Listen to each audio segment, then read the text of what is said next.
Hello everyone, you are watching Chemistry Point of View by Shikha Brol. Welcome back to my YouTube channel. Hello everyone, welcome back. आज हम लोग start करने जा रहे हैं हमारा नेक्स्ट लेक्चर, जिसमें हम लोग बात करेंगे properties of ethers. Properties of ethers में हम लोग दो तरह की प्रॉपर्टीज़ को कवर करेंगे। One is your physical property, other one is chemical property. Physical property की जब भी हम लोग बात करते हैं तो उसमें हम लोग क्या देखते हैं कि फिजिकली जो हमारे पास ईथर्स हैं या कोई भी कंपाउंड है जिसकी हम फिजिकल प्रॉपर्टीज डिस्कस कर रहे हैं, वो देखने में कैसा है, उसकी नेचर कैसी है, वो मिसिबल है कि नहीं मिसिबल है, उसकी सॉल्युबिलिटी, देन उसका ऑर्डर, उसके बारे में। तो एक चीज़ और आती है फिजिकल प्रॉपर्टीज़ में, हम लोग बॉइलिंग पॉइंट, मेल्टिंग पॉइंट बात करते हैं, वेपराइजेशन की बात करते हैं। जितनी भी प्रॉपर्टीज़ जो उसके स्ट्रक्चर के ऊपर डिपेंड करती हैं, जो उसकी स्टेट के ऊपर डिपेंड करती हैं, वो सारी की सारी फिजिकल प्रॉपर्टीज़ में आती हैं। और केमिकल में हम लोग बात करते हैं रिएक्शंस की, रिएक्टिविटी की। तो सबसे पहले हम बात करेंगे ईथर्स की फिजिकल प्रॉपर्टीज़ की।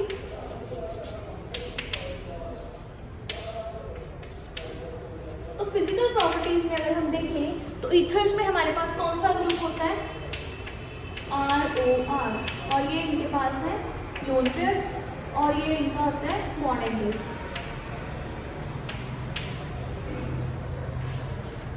ईथर्स में जो शेप है सिमिलर होती है वाटर के साथ, बस जहाँ हाइड्रोजन होते हैं वाटर में वहाँ हमारे पास R ग्रुप रहता है।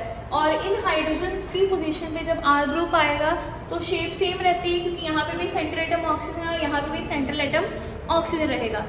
इसके अलावा अगर बात करें पोलैरिटी की तो ethers are polar in nature. इसका रीजन क्या है, इनमें क्या है, डायपोल मोमेंट है। ऑक्सीजन और R ग्रुप के कंपैरिजन में ऑक्सीजन ज़्यादा इलेक्ट्रोनेगेटिव है, तो डायपोल मोमेंट का जो एरो की डायरेक्शन है वो टूवर्ड्स द ऑक्सीजन रहेगी। सिमिलरली इस साइड भी होगा। दैट मीन्स अगर दोनों में डायरेक्शन अपवर्ड जा रही है तो जो रिजल्टेंट होगा वो किस तरफ होगा, अपवर्ड होगा। ये आप लोगों ने फिजिक्स में भी पढ़ा हुआ है। तो रिजल्टेंट डायपोल मोमेंट इस डायरेक्शन में आएगी। इस रीजन के कारण जो ईथर्स का ब्लू है वो नॉट इक्वल टू 0 है, मीन्स इनकी कोई ना कोई डायपोल मोमेंट की वैल्यू होती है, और इसीलिए जो ईथर्स हैं वो पोलर नेचर के हैं। जो ईथर्स हैं वो वीक पोलर होते हैं, जिसके कारण इनके बॉइलिंग पॉइंट में कोई ज़्यादा डिफरेंस नहीं आता, और जो हम बोल सकते हैं डायपोल मोमेंट इनकी या जो वीक पोलैरिटी है उसके कारण इनके बॉइलिंग पॉइंट पे कोई भी इफेक्ट नहीं पड़ता। इसके बाद बात करेंगे हम लोग मॉलिक्यूलर मास की।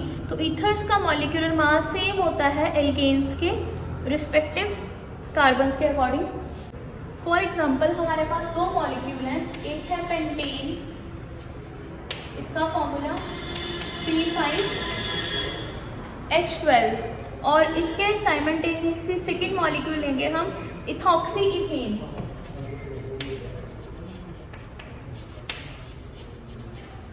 इथॉक्सी इथेन में हमारे पास क्या होगा, C2H5, then oxygen, then again C2H5। अब यहाँ पे नंबर ऑफ कार्बन कितने हैं, 2 + 2 4, हाइड्रोजन है 10, और एक है ऑक्सीजन, और यहाँ कोई ऑक्सीजन नहीं है, यहाँ 5 कार्बन और हाइड्रोजन है। अब आप लोग इसका मॉलिक्यूलर मास फाइंड करो, इसका मॉलिक्यूलर मास फाइंड करो। देखो यहाँ पे कितना आ रहा है मॉलिक्यूलर मास आपके पास। कार्बन का मास कितना होता है 12, हाइड्रोजन का 1 × 12,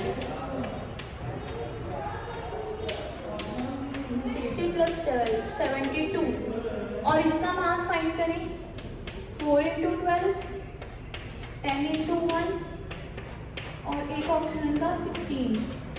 तो हम लोग इसको फाइंड करोगे तो कितना आ रहा है, 48, 10 + 16, इट विल बी 74U, और ये आया 72U। तो देखा जाए तो ऑक्सीजन के आने के कारण सिर्फ 2 यूनिट का मास चेंज हो रहा है। यहाँ पे 5 कार्बन थे, यहाँ पे 4 कार्बन, 10 हाइड्रोजन और 1 ऑक्सीजन थी। तो इन दोनों का जो मास है, मॉलिक्यूलर मास है, वो ऑलमोस्ट सिमिलर है। इसके कारण उनके बॉइलिंग पॉइंट में भी ज़्यादा डिफरेंस नहीं होता। जो पेंटेन है इसका बॉइलिंग पॉइंट है 309.1 केल्विन, और जो इथॉक्सी इथेन है इसका बॉइलिंग पॉइंट है 307.6 केल्विन। तो देखा जाए तो यहाँ पे हम लोगों ने कंपैरिजन किसका किया है, boiling point of alkanes with ethers. अगर हमारे पास सेम मॉलिक्यूलर वेट आ रहा है तो इनका बॉइलिंग पॉइंट भी ऑलमोस्ट सिमिलर आएगा। दैट मीन्स कि जो हमारे पास इसकी पोलैरिटी है वो इतनी ज़्यादा नहीं आ रही है। ये हमने अभी किया कि ये वीकली पोलर है तो इनका बॉइलिंग पॉइंट में ज़्यादा इफेक्ट नहीं पड़ता। बट अगर हम लोग ईथर्स को कंपेयर करेंगे अल्कोहल्स के साथ तब हमारे पास जो है बॉइलिंग पॉइंट पे ज़्यादा इफेक्ट पड़ेगा। अब मैंने एग्जांपल ली है अल्कोहल की, अब हम कंपेयर करेंगे ईथर्स को अल्कोहल्स के साथ। अब मैंने एग्जांपल ली ब्यूटेनॉल की, ये इसका फॉर्मूला आ गया, इसमें हमारे पास C4H10 एक ऑक्सीजन है। ये जो फॉर्मूला आया है ये हमारा किसके साथ सिमिलर है? This formula is similar with ethoxy ethane. यहाँ पे भी C4H10O और यहाँ पे भी C4H10O है। इसका भी जो मॉलिक्यूलर मास आएगा 74 ही आएगा, बट अब इसका बॉइलिंग पॉइंट बिल्कुल डिफरेंट आता है। इसका बॉइलिंग पॉइंट आ रहा है 390 केल्विन। तो ये रीज़न क्यों इतना ज़्यादा हाई आ रहा है बॉइलिंग पॉइंट का, अगर हमारे पास फॉर्मूला सेम है, मास सेम है, तो इसका रीज़न यहाँ पे क्या होगा हमारे पास? Because of hydrogen bonding. जो अल्कोहल्स है, अल्कोहल्स में जो OH ग्रुप होता है वो हाइड्रोजन बॉन्डिंग करता है, जिसके कारण इसमें जो बॉन्डिंग है वो स्ट्रॉन्ग हो जाती है और इसका बॉइलिंग पॉइंट हाई हो जाएगा।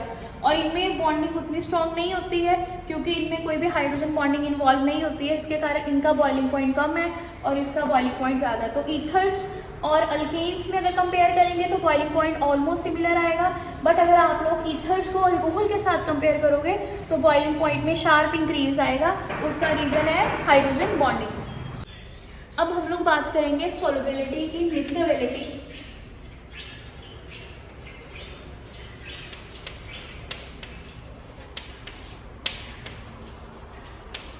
ईथर जो है वो वाटर में मिसिबल हो जाते हैं because of hydrogen bonding. Ethers की वाटर के साथ हाइड्रोजन बॉन्डिंग हो जाती है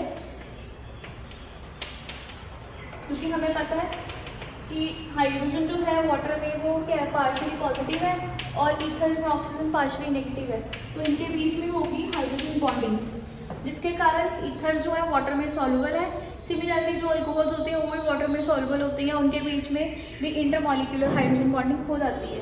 तो इस रीज़न के कारण जो ईथर्स हैं वो वाटर में सॉल्युबल है, बट जो अल्केन्स हैं वो वाटर में सॉल्युबल नहीं होती।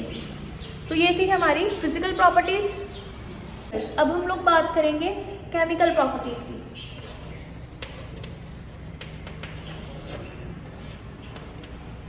जो केमिकल प्रॉपर्टीज ऑफ ईथर्स हैं उसमें हमारे पास दो तरह की प्रॉपर्टीज आएंगी।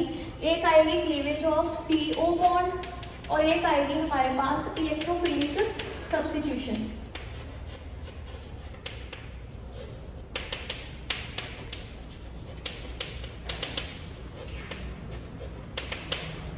इलेक्ट्रोफिलिक सब्स्टिट्यूशन और क्लीवेज ऑफ CO बॉन्ड। तो पहले हम लोग कवर करेंगे क्लीवेज बिटवीन CO बॉन्ड। जो हमारे पास ये ग्रुप होता है ईथर्स का, इसमें क्लीवेज होना, दैट मीन्स हमारे पास अल्कोहल्स बनेंगी। तो हमारी फर्स्ट प्रॉपर्टी है क्लीवेज बिटवीन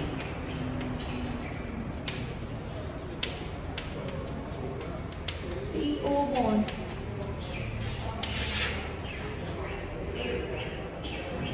ईथर्स जो है वो लीस्ट रिएक्टिव होते हैं उनके फंक्शनल ग्रुप के कारण, और उनकी जो क्लीवेज है CO बॉन्ड की वो एक्सेस ऑफ कंडीशंस में होती है, एक्सट्रीम कंडीशन जिसको आप बोल सकते हो।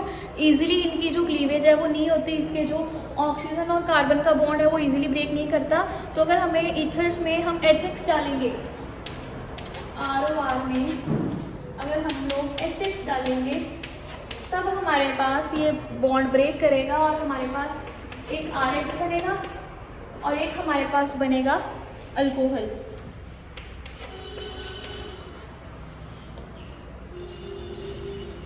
तो यहाँ पे ये चीज़ हमने ले ली है एक्सेस में। इसकी हम लोग एक एग्जांपल ले सकते हैं, मिथॉक्सीमीथेन HCl एक्सेस में हमारे पास एक ये बन गया CH3Cl और एक बन गई हमारे पास मिथेनॉल, राइट। सिमिलरली अगर इस मॉलिक्यूल को हम एक्सेस में ले रहे हैं तो ये रिएक्शन यहाँ तक नहीं रुकती है। फर्दर जो ROH बना था उसमें क्या होता है, ROH में फर्दर HX रिएक्ट करता है और हमारे पास बनता है water plus RH। That means अगर यहाँ मेरे पास मिथेनॉल बनी है तो इस मिथेनॉल में फिर से HCl ऐड होगा, क्योंकि हम लोगों ने इसको एक्सेस में लिया हुआ है। तो ये रिएक्शन जो है हमारी एट लास्ट यहाँ पे आके रुकेगी जब हमारे पास फॉर्मेशन होगी वाटर की। तो इसीलिए बोला गया कि जो ईथर्स है वो ज़्यादा रिएक्टिव नहीं है। अगर आप लोग HX को एक्सेस में लोगे तब आपके पास फॉर्मेशन होगी, पहले RH बनेगा और अल्कोहल बनेगी, फिर फर्दर वही अल्कोहल फिर से HX के साथ रिएक्ट करेगी और आपके पास हेलोअल्केन बनेगा और वाटर बनेगा। तो ये है आपके पास क्लीवेज ऑफ CO बॉन्ड। यहाँ पे आप लोग एलिफेटिक भी ले सकते हो इसको और एरोमेटिक भी ले सकते हो। अगर एरोमेटिक लोगे, फॉर एग्जाम्पल आपने ये वाला ग्रुप ले लिया बेंजीन के ऊपर OCH3, तब आपके पास फिर HX एक्सेस में ऐड करोगे तो एक बनेगी फिनोल और साथ में बनेगा CH3X। ये होगा जब आप लोग ये R ग्रुप जो था इसको आप लोग एक R ग्रुप को एलिफेटिक ले लोगे, एक को एरोमेटिक लोगे। और जो ऑर्डर ऑफ रिएक्टिविटी है हाइड्रोजन हैलाइड की, जो यहाँ पे HX ले रहे हैं, इसकी ऑर्डर ऑफ रिएक्टिविटी हमारे पास कुछ इस तरह से है। सबसे ज़्यादा रिएक्टिव है HI, then HBr, then HCl। और जो ईथर्स हैं उनकी क्लीवेज जो होती है वो जनरली HI और HBr की प्रेजेंस में होती है मोस्ट ऑफ द टाइम, और ये दोनों भी कंसनट्रेटेड होनी चाहिए। बट ये तीनों चीज़ें यूज़ हो सकती हैं। पर अगर हम लोग बात करें 3 केसेस की, 1, 2 और 3, एक में हमने HI डाला, एक में HBr और एक में HCl, तो सबसे पहले प्रोडक्ट किससे बनेगा? HI से, उससे बाद HBr में और सबसे लास्ट में बनेगा HCl से। बट इसके अलावा आप लोग HF यूज़ नहीं कर सकते, इस चीज़ का ध्यान रखना। तो ये थी हमारी first chemical property, that is cleavage of carbon oxygen bond between ethers. इस रिएक्शन के मैकेनिज्म की बात करेंगे तो हमारे पास हो क्या रहा है, CH3OCH3 और अल्कोहल के पास लोन पेयर्स हैं अपने, ठीक है। ये हम लोगों ने एक ईथर ले लिया और ईथर में हम ऐड कर रहे हैं HI। ये HI क्या करेगा? प्रोटोनेशन करेगा, इस ऑक्सीजन पे आ जाएगा।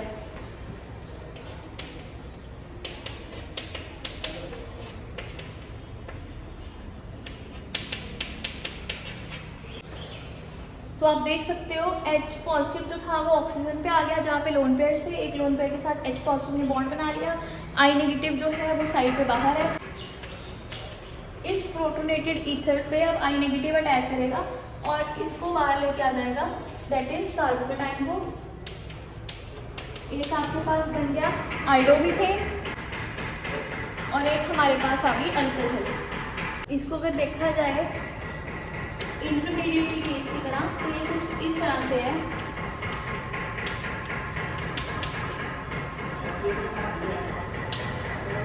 दिस इज इंटरमीडिएट और यहाँ पे ये बॉन्ड जो है ये ब्रेक करेगा और ये अल्कोहल मॉलिक्यूल अलग हो गया और ये वाला मॉलिक्यूल अलग हो गया।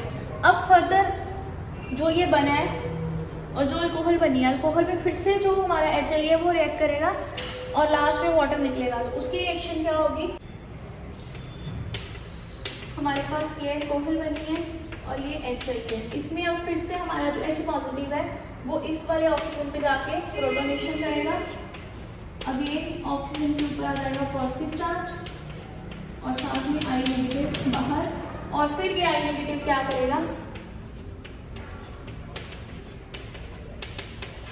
I नेगेटिव इस वाले मॉलिक्यूल को बाहर ले आएगा, इस कार्बोकेटाइन को, और जो ये वाटर है ये बाहर चला जाएगा और हमारे पास प्रोडक्ट बनेगा। तो इस तरह से हमारे पास ये मैकेनिज्म जो है 2 स्टेप में काम करता है। पहले ईथर्स रिएक्ट करते हैं HI के साथ, प्रोटोनेटेड ईथर बनाते हैं, फिर उसमें से हमारे पास फॉर्मेशन होती है अल्कोहल्स की और हेलोअल्केन्स की।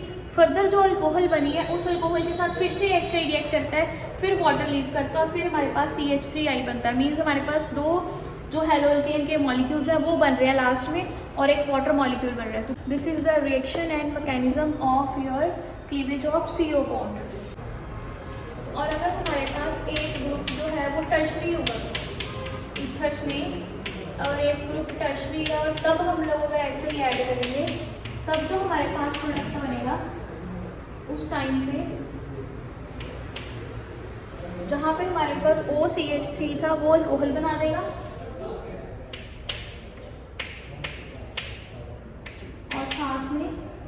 कार्बन के साथ आयोडीन और 3 CH3। टर्शरी केस में ये रिएक्शन यहाँ पे आएगी और यहाँ पे टर्शरी अल्काइल हाइड बनेगा, क्योंकि जो कार्बोकेटाइन बनता है टर्शरी का वो स्टेबल कार्बोकेटाइन है और उसके साथ जो आयोडीन है वो बॉन्ड बना सकता है। जो नेक्स्ट प्रॉपर्टी है इलेक्ट्रोफिलिक सब्स्टिट्यूशन। इसमें हम लोग क्या करेंगे, एक रिंग लेंगे, मतलब हम लोग एक R ग्रुप ले रहे हैं और एक हम ले रहे हैं अराइल ग्रुप, और हमारे पास ये अगर ईथर है तो इस ईथर में हमें पता है डीलोकलाइजेशन होगी, तो ये ऑर्थो और पैरेलल एक्टिंग होगी। जैसे हमने बाकी रेजोनेंसेस की हैं वैसा ही होगा, जैसे अल्कोहल की थी कुछ उस तरह से। तो जब ये बॉन्ड यहाँ आएगा तो ये बॉन्ड यहाँ जाएगा, नेगेटिव चार्ज, ऑक्सीजन के ऊपर आ गया पॉजिटिव चार्ज, ये नेगेटिव यहाँ आया, ये बॉन्ड यहाँ गया, यहाँ डबल बॉन्ड आ गया, यहाँ नेगेटिव चार्ज पॉजिटिव, ये यहाँ गया और ये यहाँ आया।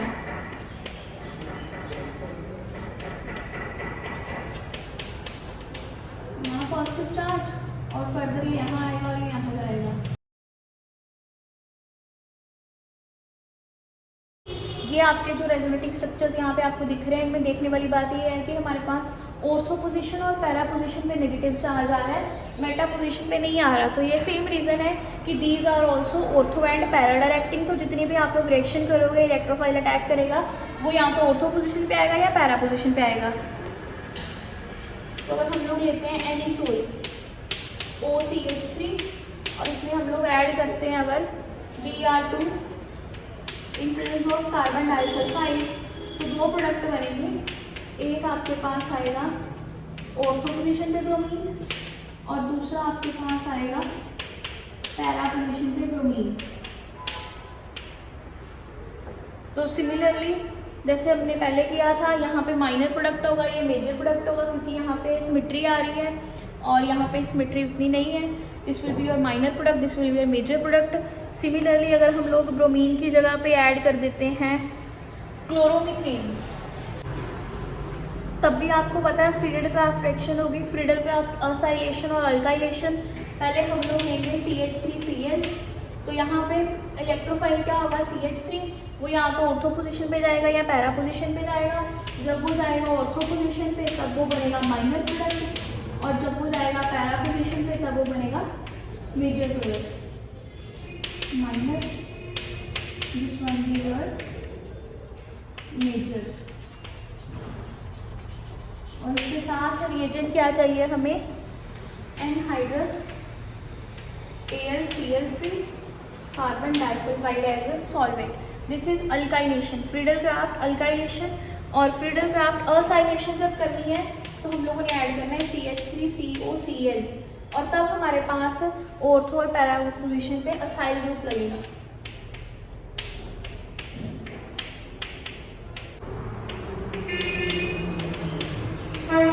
ये बनेगा माइनर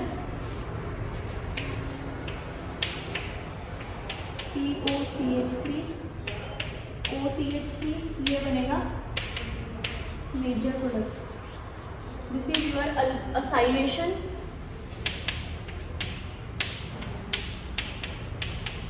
क्योंकि यहाँ पे असाइल ग्रुप लग रहा है।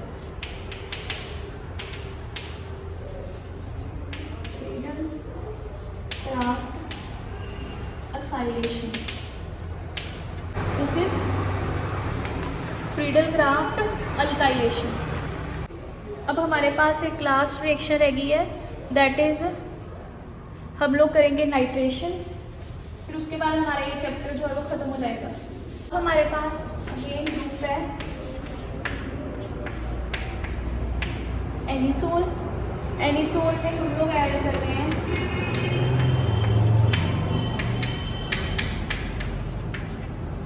Sulphuric acid and HNO3।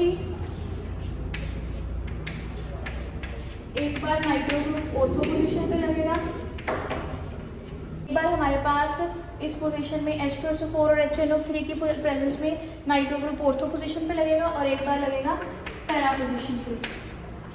और इस तरह से हमारे पास इस चैप्टर में हम लोगों ने इलेक्ट्रोफिलिक सब्स्टिट्यूशन रिएक्शन की है और हमारे पास जो ये चैप्टर है chemical and physical properties ethers की खत्म होती हैं और हमारा ये चैप्टर था अल्कोहल, फिनोल और ईथर्स, वो यहाँ पे खत्म होता है। आई होप आपने सब कवर कर लिया होगा। अगर आप कोई भी सेक्शन रहता है तो ऊपर आई आइकन पे लिंक आ रहा है प्लेलिस्ट का, वहाँ से आप लोग कवर कर सकते हो। Thank you, see you in the next lecture with new chapter. Thank you.